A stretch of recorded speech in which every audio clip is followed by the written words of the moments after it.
बिस्मिल्लाहिर्रहमानिर्रहीम। नाज़रीन, आप देख रहे हैं 4K पॉइंट। मैं होस्ट आपका मलिक अज़हर। तो जैसा कि जानते हैं कि हर रोज़ कोई ना कोई नई वीडियो आप लोगों के साथ शेयर की जाती है। दोस्तों, जो आज की हमारी वीडियो है वो खाद के मतलब है कि खाद का सीज़न अभी शुरू होने वाला, धान का सीज़न शुरू होने वाला, तो ज़िम्मेदारों को खाद की सख्त ज़रूरत होती है। तो बाज़ औक़ात ऐसा भी होता है कि खाद आप लोगों को ब्लैक में मिलती है और रेट इनके बढ़ जाते हैं। तो आप लोगों के साथ रेट तफ़सीलात के साथ शेयर किए जाएंगे, DAP का और सोना यूरिया का और एंग्रो यूरिया का, और इन तीनों का आप लोगों के साथ इस वीडियो में रेट शेयर किया जाएगा कि आज का इनका रेट क्या है और आने वाले दिनों में क्या रेट इनका बढ़ जाएगा या रेट कम हो जाएगा, वो भी आप लोगों के साथ शेयर किया जाएगा।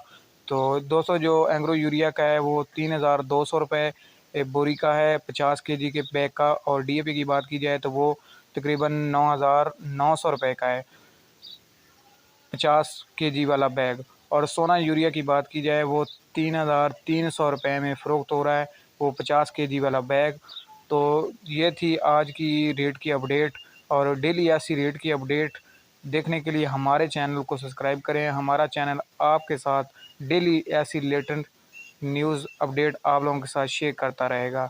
तो दोस्तों, हुकूमत के मसले की वजह से रेट इसका कुछ कहा नहीं जा सकता। मार्केट में अगर रेट की शॉर्ट हुई तो रेट बढ़ भी सकता है, कम भी हो सकता है।